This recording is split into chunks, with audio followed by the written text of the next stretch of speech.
The China and Africa podcast is brought to you in partnership with the Africa-China Reporting Project at Wits University in Johannesburg. The ACRP promotes balanced, considered reporting on Africa-China relations through innovative training programs held throughout the year. More information at africachinareporting.co.za.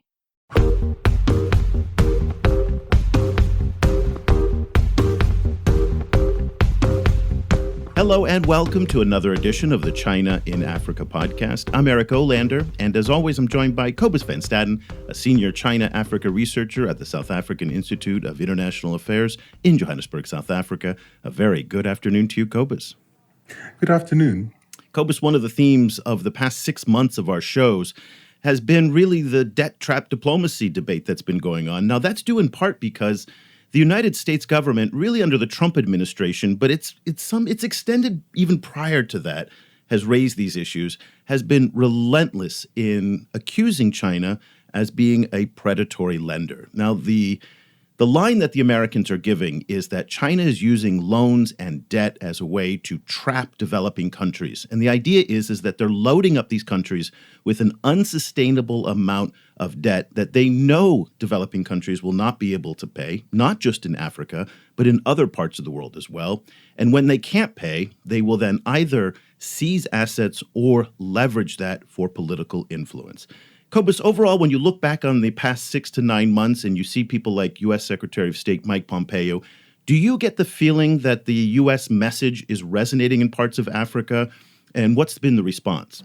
It's certainly being picked up in the African press. And because in some cases, both China and African governments can be not wonderful in how they communicate with their publics, these stories have taken on momentum, and they've actually been quite difficult to debunk. So for example, in Zambia, it's been very difficult, despite numerous denials by the government, to really establish that China hasn't taken over key state assets, including the state broadcaster.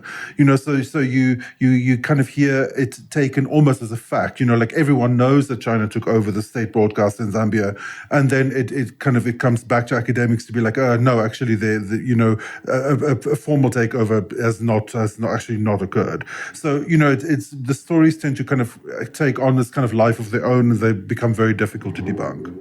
And really, up until the past couple of weeks, that's even academics and scholars and journalists have not challenged the United States to provide any evidence for its claim that China is engaging in predatory lending. I should also say that it's not only the United States, but the U.S. certainly has the loudest voice in this. Now, it's very, very interesting because in just the past 2 or 3 weeks, now there has been a torrent. I mean, it's really been remarkable of debunking of articles that are coming out and data that's coming out to debunk this. So let me just give you a list here. The Rhodium Group, which is a private research group out of New York, they came out with data that said not only is there not a debt trap, in fact, the Chinese have forgiven or rescheduled up to $50 billion. Then Hannah Ryder's Development Reimagined team out of Beijing, they came up with a different number at about $9.8 billion of Chinese debt cancellation and rescheduling. Damien Ma at Macro Polo, which is the think tank at the Paulson Institute, he came out with a debunking. Umesh Moramualdi wrote in The Diplomat, again, another debunking focusing on Sri Lanka in particular and the port at Hambantota.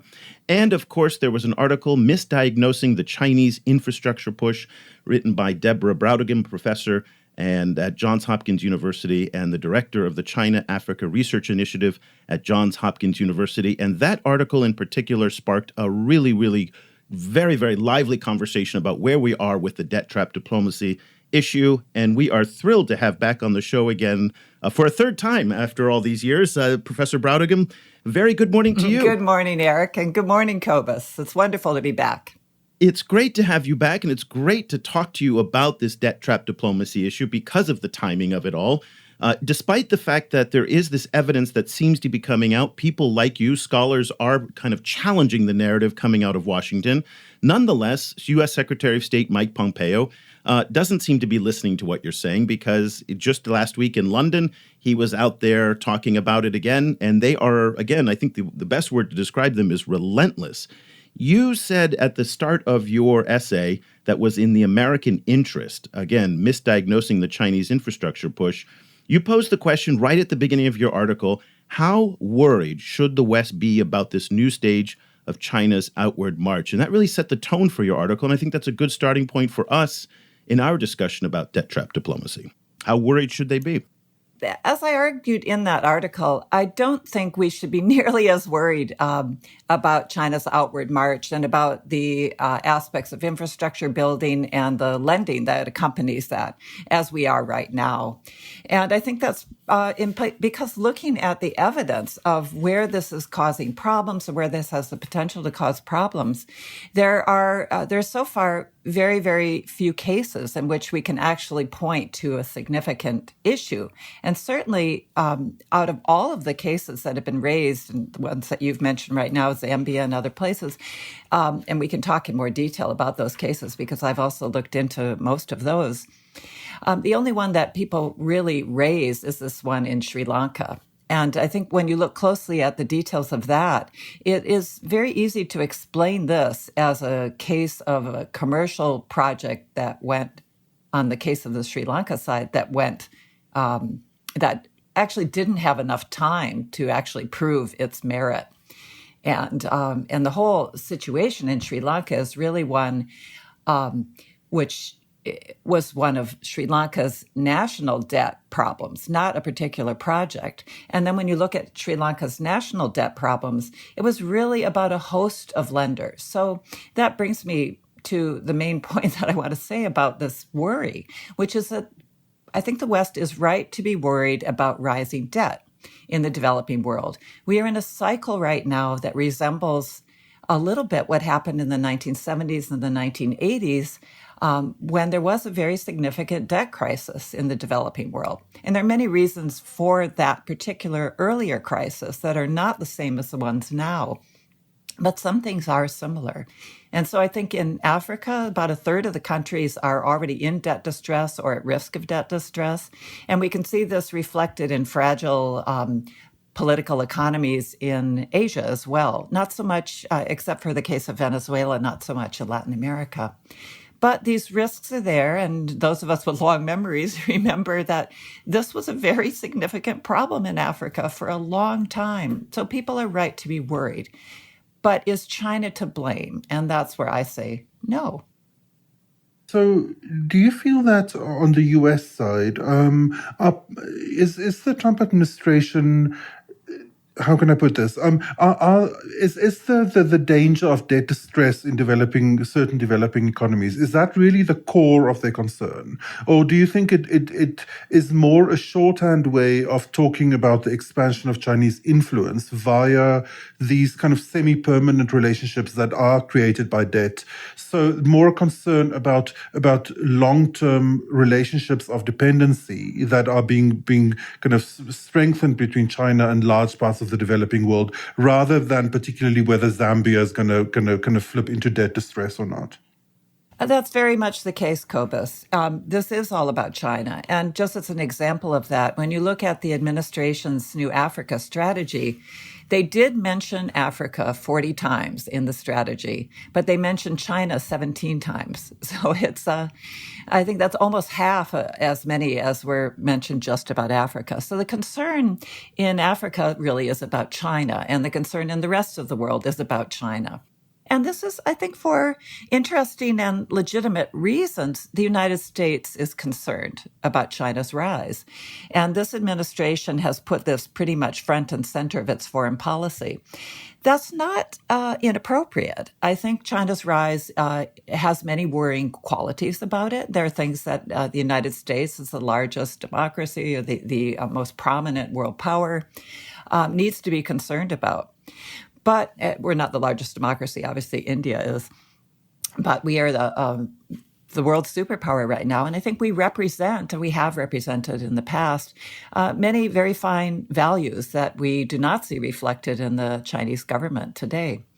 But that aside, what we're doing is we're picking up on we're going the low road in this way. We're picking up on scare tactics. We're doing name calling. We're, I think, not handling this in a constructive way. I think it could be done in a far better and far more professional and far more in a way that has much more enduring, positive, and lasting consequences. Right now, I think the scare tactics are actually quite harmful for the medium to long term. You're somebody who's in Washington. I've seen you on C-SPAN testify in front of House committees, and you obviously interact with people at the State Department through your work at the China-Africa Research Initiative. And I guess what surprised me when I talk to people inside the Beltway is that educated, well-meaning, thoughtful people default to some of these really idiotic, not proven type of lines. And again, I think your point is very well taken with me, is that there's just no evidence. So if, in fact, the Chinese are engaging in a form of debt trap diplomacy that is based on seizing assets, there just isn't the evidence to support it. So tell me a little bit about what you think is going on in the minds of these policymakers and Beltway types who are communicating this. So someone like Pompeo, I guess he's really just trying to communicate to the American people. Is this a domestic audience he's trying to narrow to target with these kind of messaging? Some of the think tank people, I don't know who they're talking about this. Are they just ill-informed? Are they so blinded by partisanship? What's the thinking behind the promotion of this narrative that is so stubborn? Well, let's take this, what's happening in Washington, and really we can put it into two different levels of analysis. And I do speak to a lot of people in Washington. What I find in my discussions with people who are actually doing analytical work in the government, and this ranges from the military to the intelligence community, the State Department, Treasury, and so on, is that people that are doing the work are really curious. They want to know what's going on. They may have a good background in it. And when they do have a good background, they pretty much are, their analysis is consistent with the analysis that the academics you've mentioned have been doing, including our organization. But and then when they are coming to learn, they're interested and they're open-minded about looking at evidence and different points of view. But what's happened, of course, is that there's this overlay that is political. And so they serve political masters. And you don't hear any of that questioning coming out in public because they can't. The roles in the government preclude that. But I do hear it a lot in private in our conversations. So that's the two levels of what's happening there. Now, at that political level, we can see, for example, climate change. There's another very good set of issues over which there's huge evidence that comes from the scientific community about the nature of climate change. And yet at the political level in Washington, we're pretty much deniers. And so I see it as very parallel. There's really not, at the political level, there's not an interest in the facts. This is, as many people have pointed out, a fact-challenged administration at the highest levels. And so it's very hard for evidence coming from the academic community and from the policy think tank community to penetrate into that. And the audience for this, Cobus, is not simply here in Washington. It's global. So that is why Mike Pompeo is going around to various parts of the world and making this point. So the most important audience is always domestic. And so when we have elections, now China in the United States is becoming the same kind of useful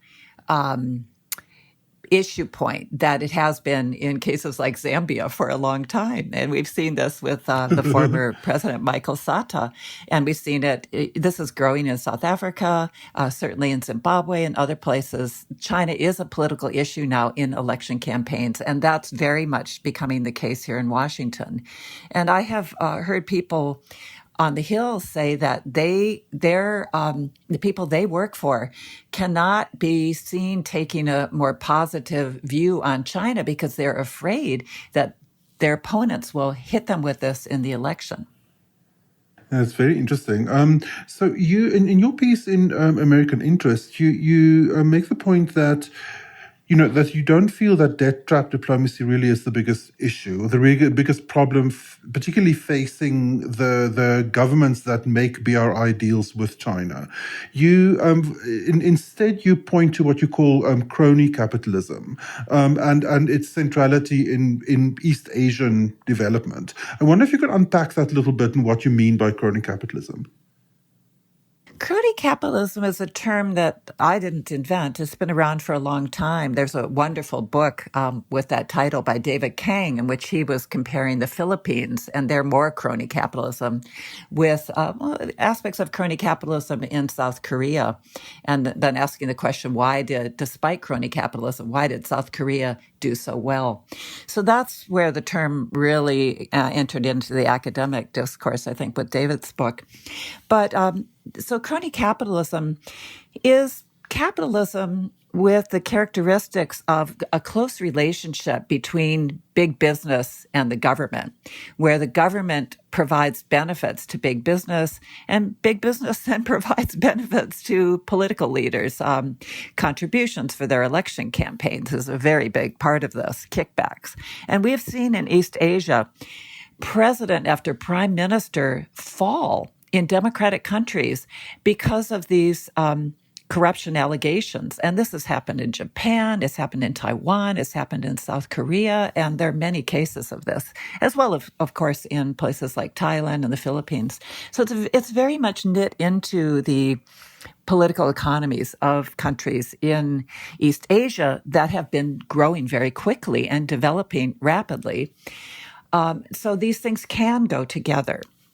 So what I see happening now, the Chinese development model is evolving also in that direction, where they don't have election campaigns to worry about, but there is a lot of corruption in China, and this is probably more on a personal level. It's not, that the party is collecting contributions in order to fight election campaigns, clearly. But that model of the businesses getting benefits from the banks, whoever, what kinds of business deals, greasing the wheels of business is something that they're very comfortable in China. And so in Africa, obviously, in most parts of the continent, corruption and this kind of cronyism, without it being linked to business development necessarily, is endemic. Cobus, in South Africa, you've certainly seen this crony capitalism working it's been a problem in South Africa for quite a while. So it is this situation which can accompany a very sort of healthy economic development, but it's when infrastructure projects are being let out, when loans are being provided, deals get made in which there's an incentive for both parties to have corruption involved. So let me give you an example of how it would work in the Chinese case. And we don't have any specific evidence on it, but we very much suspect that this kind of greasing the wheels happens with great regularity. So take an African country, and we won't even name any, but there are many, many infrastructure projects that need to be done. They may have a hydropower project that they've been wanting to do for decades and decades and decades, and they can't get funding for it. So a Chinese company comes along and says to them, we've got a lot of experience in this. We would really like to do this project for you. Let's see if we can make a deal on this. So they go back and forth on it. And the company will say, if you agree to go with us, we'll give you, basically they'll say to the minister of infrastructure or the minister of the electricity head, or even the prime minister or president, whoever it happens to be, we'll give you a kickback on this, like 10% of the contract price, essentially. They may not even say it as boldly as that, but they'll say, we will make it worth your while to work with us instead of a rival company, perhaps, on this. And then we will go to the Chinese bank, we'll package the whole thing for you, and we will get that finance.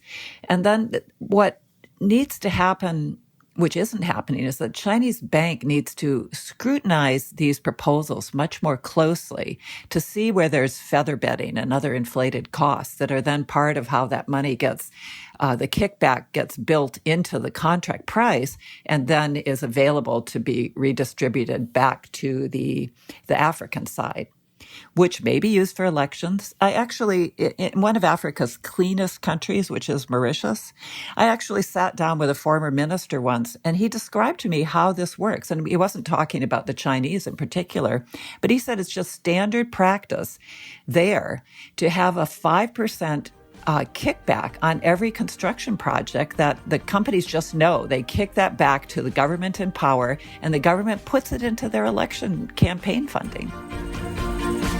Support for this podcast comes from the Africa-China Reporting Project at Wits University School of Journalism in Johannesburg. The ACRP provides reporting grants, workshops, and other professional development opportunities for both African and Chinese journalists. Follow the ACRP on Twitter at Wits China Africa or visit africachinareporting.co.za for information about grants and upcoming seminars. So prior to our discussion today, I reached out to several scholars and some analysts, and I wanted to kind of get their reading of your article and what they would want to ask you. And there was one theme that came back, actually, and so I'd like to kind of challenge you a little bit, if you don't mind, all in the name of our good, healthy discussion here. But so there was one quote that several people came back and they said, this is the quote that really caught their attention. The real challenge of the Chinese push is not military or strategic. This is what you write in your article. And it is not really related to the Communist Party that still controls China. And I'm just curious about that particular line because that is a highly, highly contentious line there because a lot of people believe that while there may not be the debt trap diplomacy narrative that the U.S. is putting out because it's highly simplistic, or the kind of asset seizure line that people are taking, that the Chinese are going to take the port of Mombasa, or the Hambantota type of story that people are saying. But the discounting of the Communist Party role in all of this, that because the line where commerce, the state-owned enterprises, the state, and the party kind of begin and end is highly flexible. We don't know, actually, and it varies from country to country. And so to put that statement in, that's what caught a lot of people's attention that I spoke with leading up to it. And I'd like you to talk about this question of the party's role. And it seems like in your article, you didn't really talk about the political side of it. And that's surprising to me as well, because everything in China at some level is political. And so can talk about how you separate the corporate from the crony from the political. Well, it's an interesting set of questions. I think I would, in that sentence, I would point to when I say it's not really related to the Communist Party. And what I was thinking when I wrote that was it's not really related to Communist Party, which I think is a kind of a scare tactic that we're using a lot these days. And I hear this a lot now in Africa. The Chinese Communist Party is doing this. It's the Chinese Communist Party is doing that. What I see as the problem or the issue there is much more that relationship, that interconnectedness between, and it's the, whatever political party it would be. It could be the Kuomintang. And we certainly saw this in Taiwan when the Kuomintang was in power there. That's the former, now Taiwan is a democracy. But it's political parties in general have these relationships with these businesses. And that's, I think, where an accusation of predatory lending or the kind of where lending might be made for projects that are inflated in cost. That's where I see the problem being. So I see it as certainly political. Now, the Communist Party is a Leninist party. It's the Kuomintang also was a Leninist party, for that matter.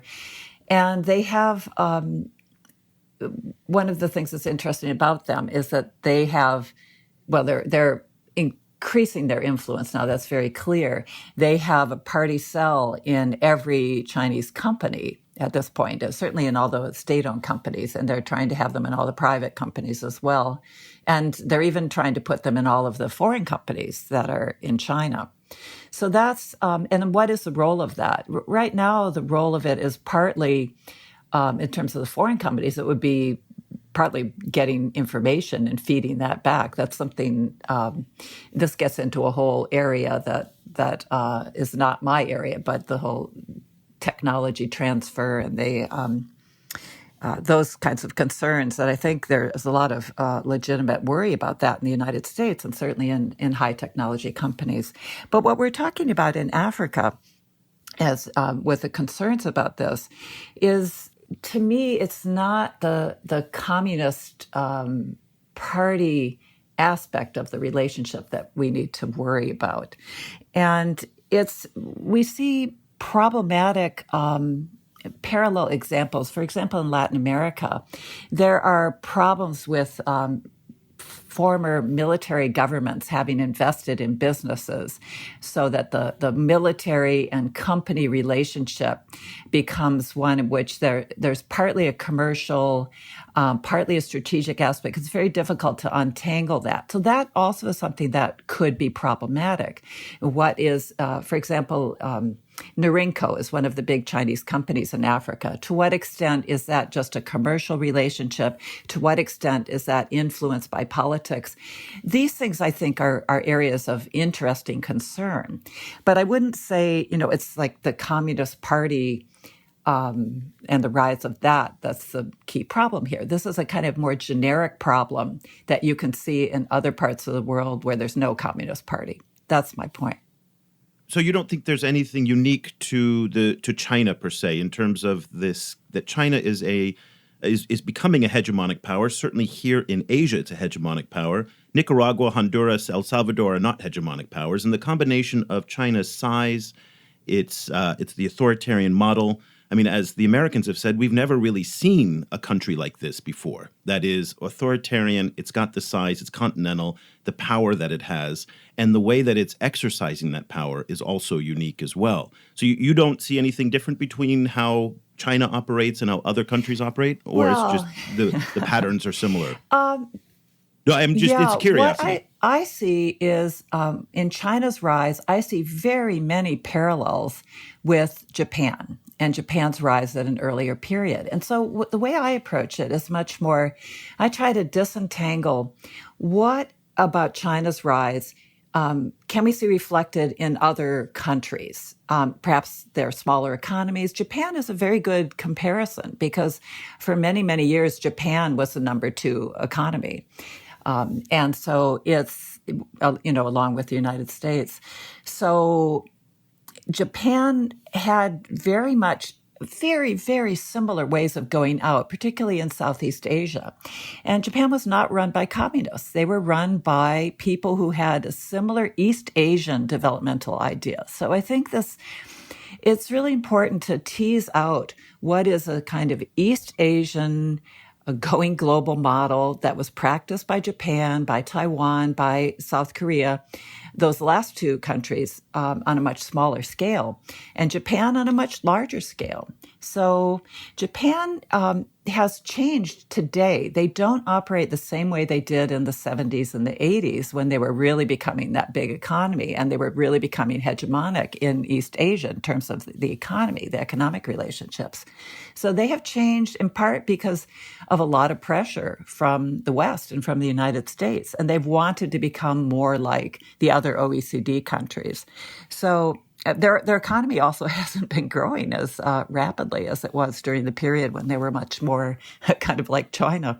So I see China as having aspects of Japan's rise. And so if we explain a lot of what China does by looking at this East Asian model, then what is left over? So what's left over is this idea of a communist party and party cells and the companies and some kind of direction, some kind of political direction. That, and this is the important point, that political direction may direct companies to invest in areas that are not commercially the most optimal. And those are the interesting questions. And this is something that I've written about. I did an article a few years ago in International Affairs in which I looked at all of China's economic zone projects overseas. At that point, there were 20 roughly. And so I did this with my colleague Tang Xiaoyang, and we looked to see, were these projects explainable as commercial ventures? Were they explainable as some kind of foreign aid thing for political gain? Or were they explainable, and we looked at strategic implications in terms of mineral assets or oil assets at that point. That was the big concern. And so we found there that we analyzed each one of these looking at those criteria. And we found that they were, by and large, there was a commercial rationale for every one of them. It didn't always pan out, but we couldn't find cases in which these investments were made in order to secure mineral assets and oil. And that was, 10 years ago, that was much more what people thought the Chinese were doing. So I do think that we need to we need to have a comparative frame in which to look at China. We need to compare China with other countries in the modern era that have gone out. And really, Japan is a very good example as a comparison. And then we need to compare China to other communist countries. So, if you look at the Soviet Union, the former, Russia, the former Soviet Union, it's very different the way the Chinese operate, the way communism is expressed. So I really see China as having much more in common with Japan than it does with the former Soviet Union, with Russia, in terms of how we see it today. To follow up on that, it seems to me from an African perspective that frequently the Communist Party as an entity plays more of a cultural role, almost in terms of weaving elites together. For example, certain South African or certain African countries have a very strong kind of communist background or communist cultural tradition, like Tanzania, for example. To a large extent, actually, the South Africa's ruling party, the African National Congress, is also, the South African Communist Party still is a key, alliance member of the African National Congress. But I don't particularly see I see them. A communist background kind of giving them similar vocabulary, similar kind of backgrounds, putting them on the same page as culturally as Chinese counterparts. I don't necessarily see the Communist Party acting specifically as a deal maker. What's for me is more important is the alignment of state structures. Where an entity like the Import-Export Bank and state-owned enterprises can act very efficiently in tandem to finalize both financing and deals. To which extent do you see that alignment, that structural alignment, is also a product of a particular kind of political structuring of Chinese society and the Chinese economy?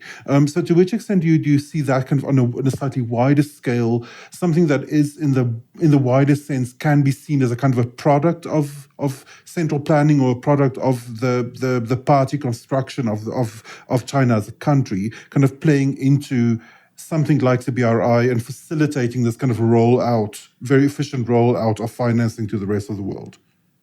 Well, one of the difficult things about analyzing the activities of the Communist Party is that it has two dimensions. It's got the sort of visible activity that you see, which is party members coming, or people with an important part, who everybody wears two hats, or most people do. There's not just party operatives, but they have other roles. But people would come in wearing the party hat, and they would invite other political parties to come to China or have engagement at a party-to-party level. And this is, I have to say, this is totally legitimate activity, and it's transparent to some extent. I mean, we know about these things, we read about them, and people have been to the party school, they've looked at what kinds of courses people take and so on. So in some ways, this is similar to what in the United States we do with the National Democratic Institute, the International Republic Institute, IRI, and NDI. We have promoting, the kinds of things, the values that we have in America, but we have a lot of activities that these organizations do. They engage in different ways. In Germany, they have the different political parties have their foundations, and they also engage. And I remember once when I was in Taiwan at the headquarters of the New Democratic Party. At that point, this was 1995. It was very new. The Democratic Progressive Party? Yeah, DPP? exactly, the DPP. It's Tsing Ing-wen's party. And I was at their headquarters back when they were new.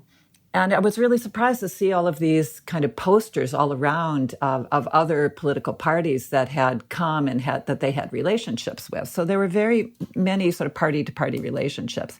And I think now, so again, if we look to see what's normal about China and what's commonly done and what's different, we see that these kinds of party-to-party relationships are quite normal to have.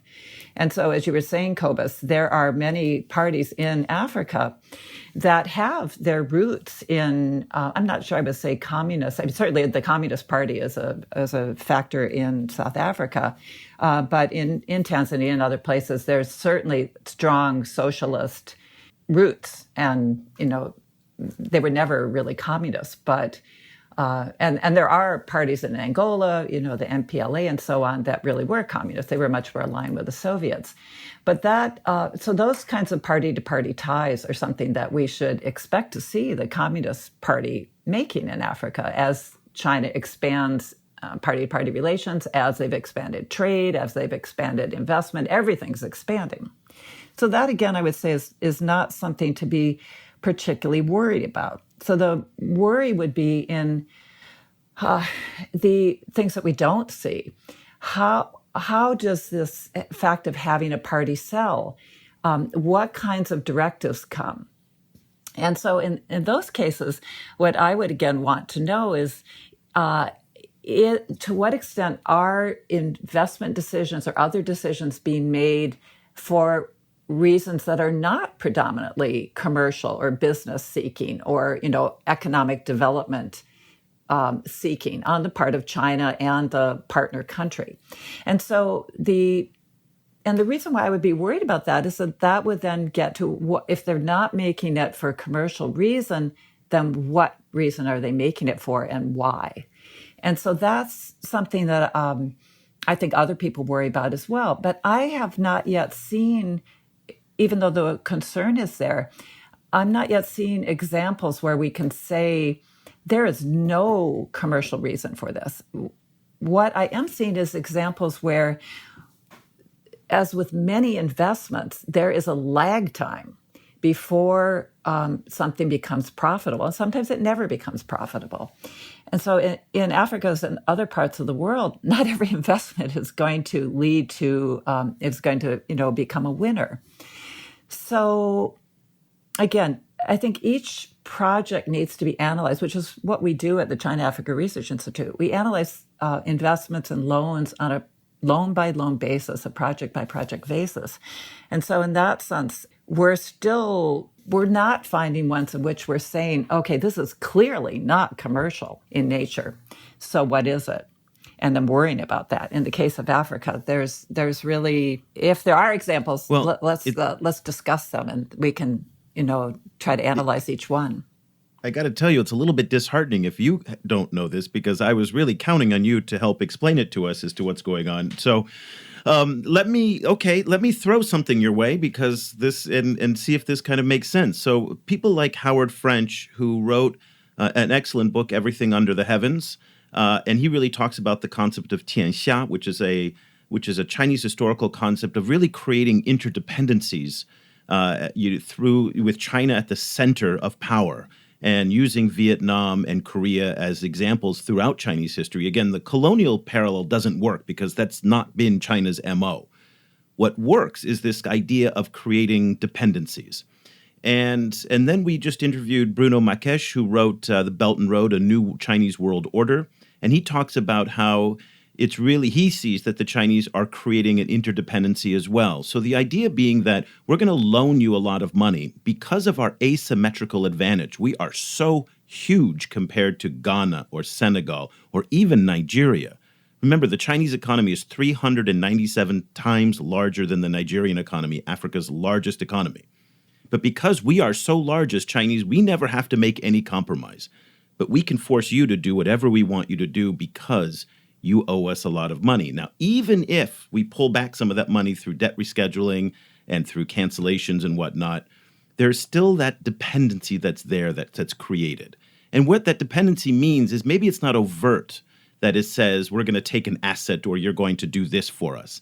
What it means is like what happened last year at the United Nations Human Rights Council, and not a single African Muslim country stood up to defend the United States' criticism of Chinese policies in Xinjiang. That is worth a lot of money, I would assume, to the Chinese to have that alliance, or Huawei, to see African countries rally behind Huawei and whatnot.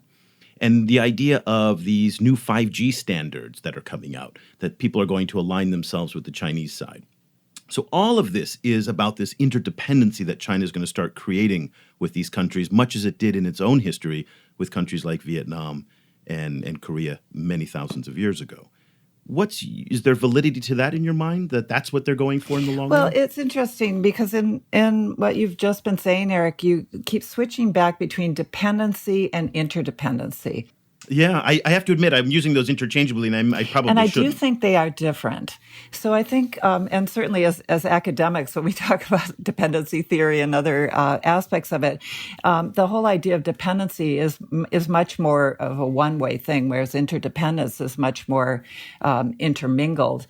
And so the idea of interdependence is that both sides have vulnerabilities and both sides seek to get something out of this relationship. And I do think that interdependence is the way to describe it. But that's, again, if I keep using this word, normal. The interdependence, I think, is how the world works. I was never really a big fan of dependency theory, although I think there are some important truths to it. But there are just so many examples of countries that broke out of the idea of dependency theory. Was that countries were kind of sort of permanently kept in a subservient position by powerful and rich countries that were in the global north, Europe and the United States and so on. But then when we saw the East Asian countries breaking out of that, so it became clear that it could be done. And so this theory, the evidence for the theory, I think, became increasingly weak. So in the case of China, I also don't see that they are creating some dependence on them, in terms of if it's 5G and if their standards become the ones that that the world bends toward. Well, that again it's a normal thing that countries try to do. And, back in the days of what was it, Betamax and the other things, when video things, probably you guys are old enough to remember some of that. Yes, we are. There were standards that, it was a struggle between the West and the East, essentially, on that. So there was Japanese and Korean efforts to try to get their standards out there, and then the West were struggling to try to get their standards out there. So these kinds of things happen in a globalized world, that there will be different kinds of standards. And I think now it seems we're making this into something quite scary, that the Chinese will be at the head of 5G rather than, the West, if we put all of it together. And I think it's a kind of a dangerous way to look at the world. And I don't think it's really necessary. Again, this to me is a much more kind of commercial competition in which the Chinese are using all the different levers that they have, which includes all the kinds of ways in which countries massage the business environment to make it more favorable to their countries and to their companies. And I think we can again look at the parallel of France. And so France in Africa has been doing this for a long time. We've heard that term France-Afrique. We've seen the French presidents, one after another, going to Africa to try to create business for French companies. And they've been successful. And it's interesting. One of the things that we're looking at more deeply now in Africa is Franco-Chinese cooperation, because we're seeing where the Chinese are seeing that the French actually know how to do business in Africa. And so they're partnering with French companies. So we don't see this happening with United States companies. And so I think that's a very interesting thing. So why is it that they think the French are doing better? Clearly, because the French have a long track record of doing this. So in that case, getting back to the interdependence, are the Chinese different? Are they sort of, rather than being a colonial power, they're, some kind of empire that acts in a different way? Well, we're at early days still in China's becoming a very huge superpower on the global stage. So ultimately, it's only history will tell. But history usually does, it follows, the future follows from the past. And so the way the Chinese are doing it now does reflect how they've done it in the past, which is they haven't gone out and occupied other countries. There have been a lot of border area. The area around China's border historically, around Han China, has been in flux. If you look back hundreds and hundreds and even thousands of years, those areas of the Chinese empire, because they really are an empire within Asia, have shifted. And China's interests have always been very much centered on, they're Zhonghua, they're the Middle Kingdom. They're centered on that Han part of China and then the areas right around it, and then increasingly the areas in the periphery of that, which is why you see so much interest in BRI in Asia. It really is, an Asia-centric program. It's interesting. The Chinese company Star Times has been investing in broadcast operations in Africa. So we can see this in different parts of the continent. And Zambia is one of these places. So is this for commercial reasons? Is it for political reasons? Well, I really see it as both. The commercial reasons are that, these things can be profitable. And we see also in Zambia, I think there's a South African company that's also invested with the Zambia Broadcasting Company in a different venture. The Zambia Broadcasting Company actually has two subsidiary companies. One of them controls the satellite distribution of television imagery, and the other one controls the more the land-based distribution, cable distribution. And that's the one that the Chinese company Star Times is involved in a joint venture with ZBC. So this kind of thing is, in a nutshell, it's probably commercially viable. But at the same time, the Chinese are very interested in having an alternative message out there that can compete with CNN and the other Western messages that are not being directed by our governments, but that are out there presenting a different version of Chinese activities. So they're very much interested in, I think, building up, and we could see this with their media outlets in Kenya and so on. They're building up a media presence that serves as an alternative source of information. And I think a lot of this, what the Chinese the message they want to get out there, has to do still with what's happening domestically. And this gets back to what are the kinds of things that they would leverage to the extent that they have it, that they use it. And the leverage that I've seen it's a sort of light leverage, but it's through their foreign aid program. For example, the grants, the zero interest loans. These are used, as most people that listen to your podcast would be familiar, these only go to countries that have formal diplomatic relations with Beijing. And so in this sense, the Chinese look at that as a domestic issue. Those countries can't have relationships with Taiwan. So the same kind of, one could move from that to things like Xinjiang, what's happening with the Uyghurs, human rights votes. These are all, the Chinese are very concerned about the domestic situation and things that they regard as core interests domestically. So Taiwan, Xinjiang, Tibet. These are the areas in which they will be very concerned to have alignment between the other countries that they're engaged with and China in terms of votes at various fora. So all of these different instruments will come together in very specific instances, like a vote that comes up. Or to give you another example where the alignment would kick in is in things like at the WTO. So this is another global forum where the Chinese very much want to be recognized as a market economy. I think clearly there's a big gap between the way things work in China and a pure market economy.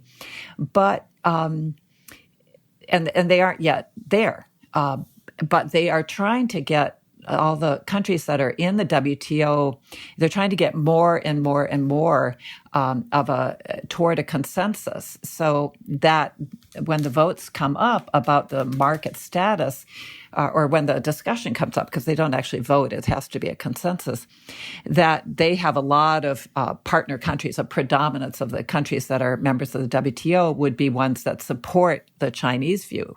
So that's, again, something where it's not so much they will say, vote with us on this, or be on our side, or we'll take away your loan. It's much more sort of a persuasion, a kind of a friendly environment that we're good friends in this together, and these are our core interests of ours, and therefore we would really appreciate your support when this comes up.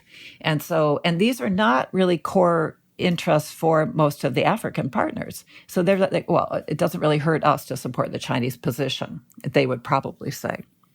It's a very slow and kind of a steady buildup of a set of instruments that can support China's core interests at home while also being used to support their commercial interests. So it's very interesting in that regard. The United States just doesn't do this.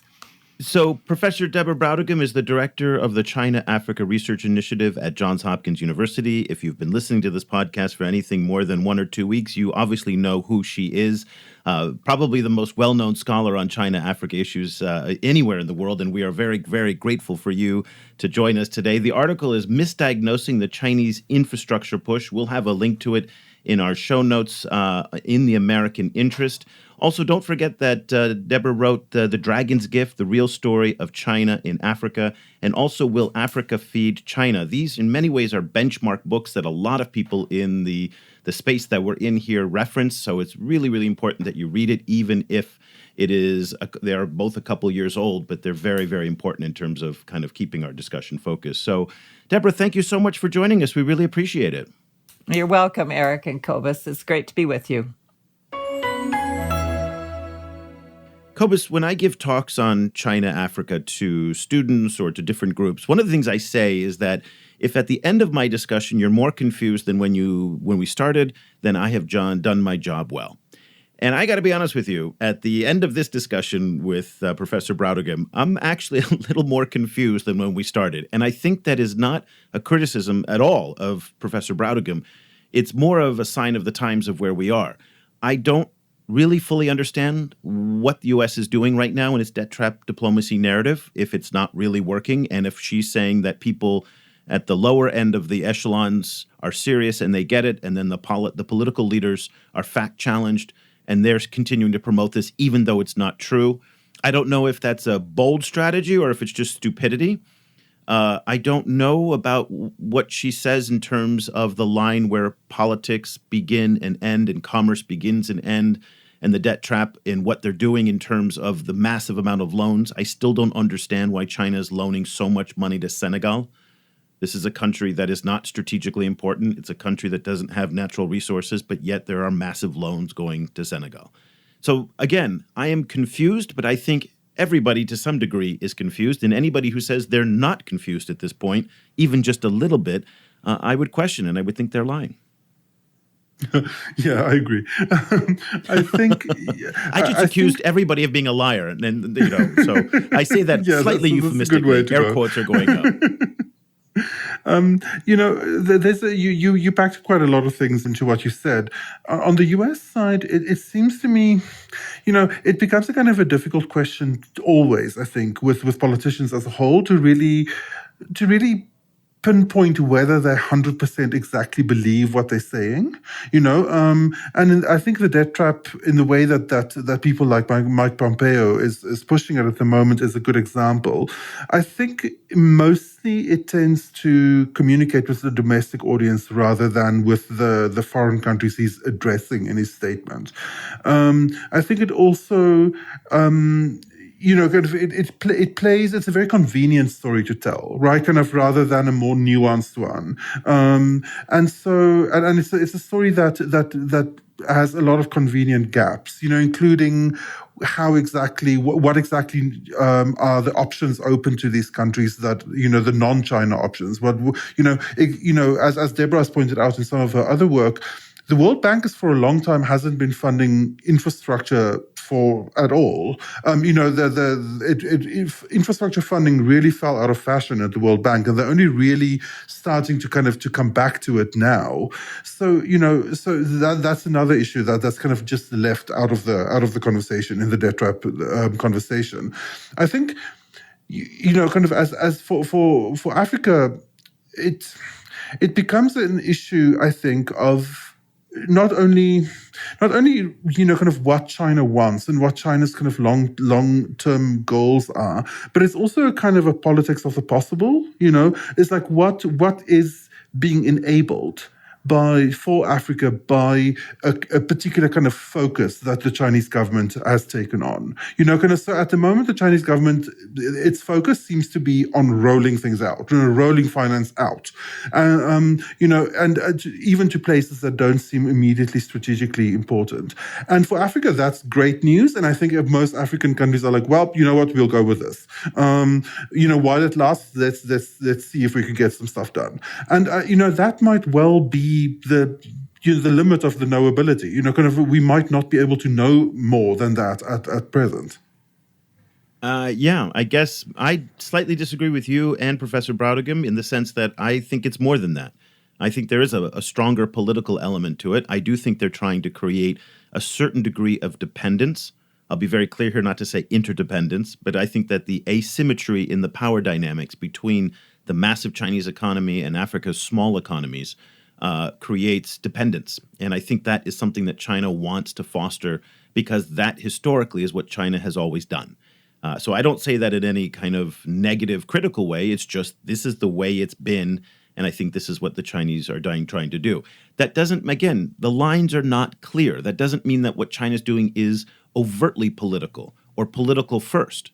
It means that in the salad bowl of objectives, politics is always there. It's the dressing that kind of coats everything to some degree. That's my take. But we have no way of knowing, though. So there's no way to prove you're right or I'm right, either way. Well, I think that is kind of one of Deborah's broader points, is that there's never just going to be one thing. They always want to hit a bunch of different strategic, economic and politically strategic kind of targets at once. So it's always, they're never going to do something, especially not something of this size, that only fits one or only kind of reaches one goal, kind of only political influence, only economic expansion. It's always going to be several of those at once. And so of course, kind of political networks, strategic alliances, and maybe some dependence, I think is they all kind of turn into kind of the same thing. I tend to not agree with you in terms of a direct dependence relationship. No. But I think more, I don't think direct dependence, but it's more of a kind of an elite relationship where everyone is kind of where you get everyone on your page. Kind of where all of the people who are pulling the levers in all of these countries start learning that, also start finding ways in which their own interests are overlapping with China in convenient ways. And those where they and it's a weird kind of like version of win-win in a strange way, kind of where it's like, and this is not win-win for the countries involved necessarily, but it's definitely win-win for the elites involved. So it's like elite relationships where everyone is kind of pulling in the same direction, but maybe for different reasons. So we may not be able to agree on the level of politics, but I think there's one thing that is now crystal clear after the past 2 or 3 weeks and the amount of research that has come out from scholars like Professor Brautigam to, again, development agencies and consultancies like Development Reimagined, whose CEO Hannah Ryder published some data of theirs, the Rodian Group, and also Damien Ma at Macro Polo and Umesh Mora Mudali in The Diplomat wrote all of this, that there is no evidence to support the debt trap theory as it's presented by the Americans today.